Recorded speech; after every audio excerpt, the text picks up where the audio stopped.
Juan Pablo Moltó y vamos a pasar al vídeo de hoy en anatomía patológica, en concreto la asignatura de fisiología. Así que vamos a ver hoy en concreto el vídeo de estructura y organización del organismo. ¿Ok? Bueno, vamos a pasar a ver cómo se estructura el organismo. En primer lugar, vamos a ver el nivel más básico de vida, es la célula, como todos sabemos. La ciencia que va a estudiar la célula será la citología. Luego, esas células se van a ir agrupando y, como todos vemos, generaremos los tejidos. La ciencia que estudiará los tejidos va a ser la histología. Luego, los tejidos irán también organizándose, generando órganos. Y aquí tendremos la ciencia que estudia los órganos, será la organografía. Y ya a continuación, los órganos generarán sistemas, los sistemas aparatos. Todo esto lo estudiará la anatomía y luego posteriormente el organismo, ¿no? Como un ser total, es decir, de alguna manera se irá formando el organismo de forma emergente de estructuras inferiores a estructuras cada vez más organizadas y de alguna forma más complejas, ¿no? Vamos a ir aumentando en complejidad. Bueno, luego tenemos por otro lado la célula. Hay dos tipos de célula. Las células somáticas, es decir, las células ya que forman el soma, tienen 46 cromosomas, 23 de la madre, 23 del padre. Y luego tenemos las células germinales, que son los gametos. Estas son haploides, tienen la mitad de cromosomas, la mitad del padre, la mitad de la madre, y forman los gametos, que en este caso en el hombre son los espermatozoides, en la mujer van a ser los óvulos. Los tejidos, hay de muchos tipos de tejidos. Tejido epitelial, normalmente el tejido epitelial va a formar la piel, las mucosas, van a revestir los órganos. La mayoría de estos tejidos también tienen funciones glandulares, secretan hormonas o ciertos péptidos.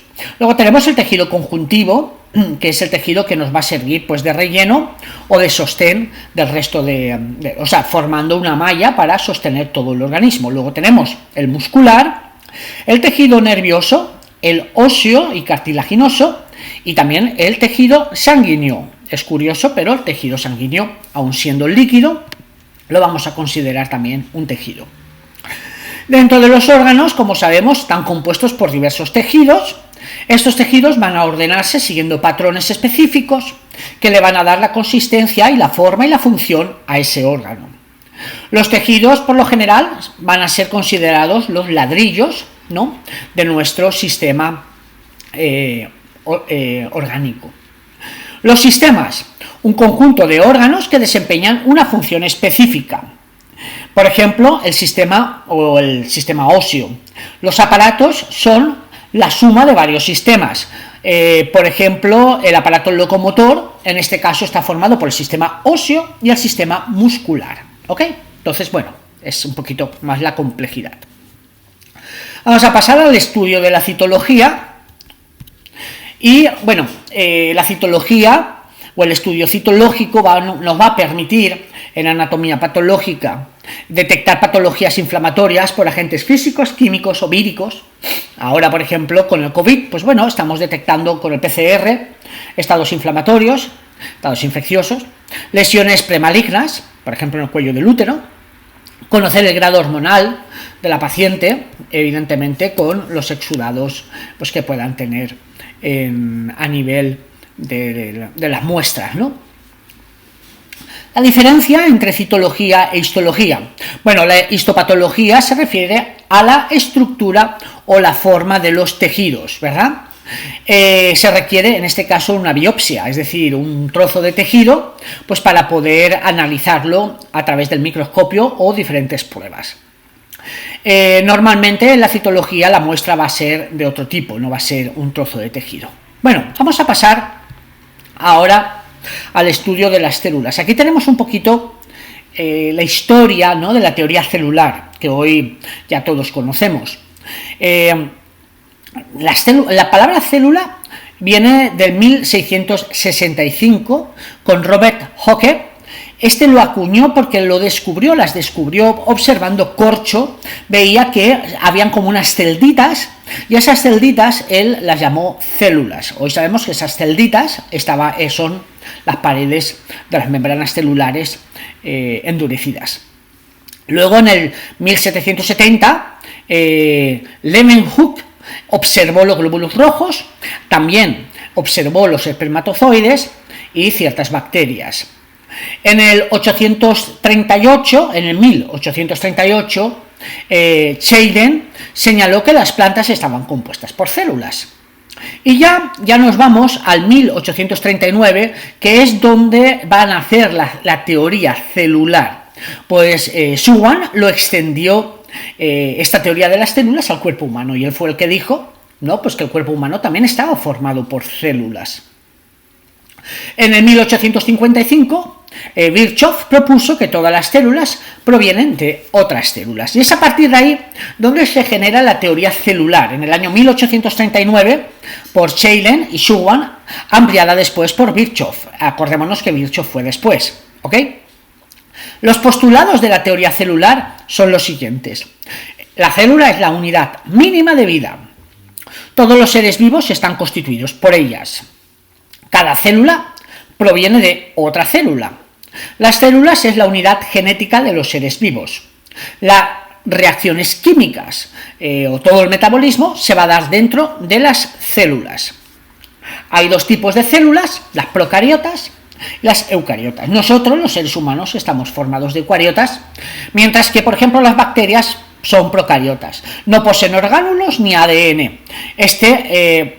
Ni núcleo. El ADN, las procariotas, está en el citoplasma, formando, normalmente es circular. La eucariota no, la eucariota va a tener una membrana plasmática, un citoplasma con orgánulos y un núcleo con material genético. Bueno, la membrana también la va a tener las procariotas, claro. La membrana plasmática, vamos a empezar a hablar un poquito de las partes, ¿no?, de la célula. La membrana, el 40% de la membrana está hecha de lípidos, fosfolípidos, esteroides como el colesterol y glucolípidos. Presenta una zona hidrófila y una zona hidrófoba. Esto es importante porque gracias a esta afinidad por el agua o aversión al agua, las moléculas se ordenan generando una bicapa, ¿no? Una expuesta al agua y otra escondiéndose del agua, formando esa membrana que todos hemos visto alguna vez. También la membrana está compuesta por un 50% de proteínas. Estas proteínas son hidrófilas, se separan muy fácilmente de la membrana y tienen unas funciones importantísimas porque son, como si dijéramos, las antenitas o los mecanismos por los cuales nuestra célula va a poder interactuar con su entorno y va a poder, de alguna manera, estar entre el interior y el exterior. Hay proteínas transmembranales, es decir, integrales, que tienen las dos regiones, la hidrófoba y la hidrófilas. Es decir, en este caso, están insertadas dentro de toda la membrana. Y luego tenemos los glúcidos. Aquí forman un 10%, formando compuestos tanto de glucolípidos como glucoproteínas, ¿ok? Normalmente siempre van a estar en la cara externa de la membrana. Su función va a ser la de proteger a la célula frente a ataques químicos, ¿ok? Y luego también, de alguna manera, nos van a servir para poder interactuar, ¿vale?, con otras células, generando enlaces, por ejemplo. Luego tenemos el citoplasma, el citosol o el hialoplasma, que es la parte líquida de la célula, y luego tenemos el citoesqueleto, ¿no? El citoplasma también configura el citoesqueleto. Es una red de complejos filamentos que de alguna forma le van a servir a la célula para que tenga esa consistencia. También estos filamentos van a servir como autovías para que ciertas sustancias o moléculas puedan transitar por la célula. Hay de tres tipos de microfilamentos. Una es tienen la actina, la tubulina, ¿vale? Y también vamos a tener las intermediarias, ¿ok? Bien. Los centriolos. Los centriolos van a ser los microtúbulos ¿vale? Que en un momento dado se organizan generando estas estructuras llamadas centriolos. El centrosoma es un orgánulo formado por dos centriolos, muy importante para la división celular, sobre todo para separar los cromosomas. Bien, los ribosomas, importantes, son los orgánulos, ¿vale? Sin membrana, por supuesto, están formados por ARN y su función va a ser la síntesis de proteínas, muy importante en la división celular, que hablaremos más adelante. El retículo endoplasmático, otra estructura muy importante, pues este va a comunicar con la membrana nuclear externa del aparato de Golgi. Hay dos tipos de retículo endoplasmático, el rugoso y el liso. Esto es interesante porque en el rugoso se sintetizan proteínas y el rugoso es así porque tiene ribosomas adheridos a la superficie. También sintetiza lípidos. Estos lípidos se formarán o se empaquetarán en vesículas al aparato de Golgi y allí se procesarán e irán directamente a la membrana celular, pues para ir construyéndola. También los ribosomas, ¿vale? Rugosos, tienen una función de eliminar la toxicidad de la propia célula. El aparato de Golgi es un conjunto de cisternas rodeadas de membranas llamadas sáculos, que todo este entramado se llama dictosoma. Bueno, las proteínas sintetizadas por el retículo endoplasmático y los lípidos sintetizados por el retículo liso, endoplasmático liso, son transportados, ¿vale?, de alguna manera al aparato de Golgi y este lo va empaquetando. Recuerden, el retículo endoplasmático rugoso, proteínas; el retículo endoplasmático liso, lípidos, ¿ok? El aparato de Golgi, de alguna forma, irá recuperando, regenerando la membrana, tendrá funciones de glicosilación, formación de lisosomas y formación de glucocálix. Así que bueno, va a tener una función bastante interesante. Fíjense, ¿vale? Aquí lo importante, existe un tráfico de vesículas entre el aparato de Golgi y el retículo endoplasmático y la membrana plasmática, ¿vale? Ahí van viendo, sobre todo en células excretoras. A este sistema se le conoce como sistema de membrana, ¿vale? Se van a ir formando, fijaros aquí, cómo se van empaquetando vesículas, entran aquí, van entrando y van saliendo por aquí. Bueno,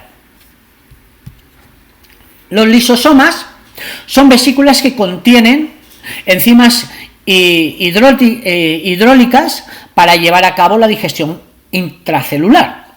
Se forman en la cara trans, ¿vale?, del aparato de Golgi. Estas enzimas trabajan de forma óptima en un pH ligeramente ácido.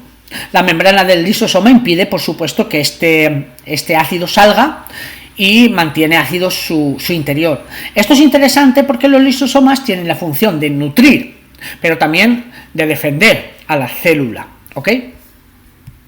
Luego tenemos las peroxidasas, son orgánulos membranosos, están implicadas en la oxidación de los compuestos orgánicos formando agua oxigenada, peróxido de hidrógeno, que será eliminado por la acción de las enzimas oxidasa y catalasa.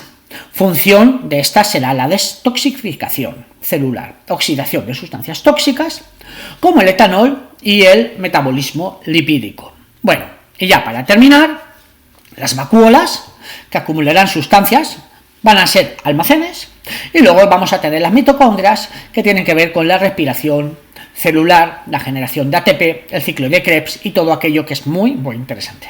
Bueno, con este pequeño vídeo hemos hecho un pequeñito repaso sobre las células, sobre los orgánulos. Ahora pasaremos a hablar sobre el núcleo y la división celular.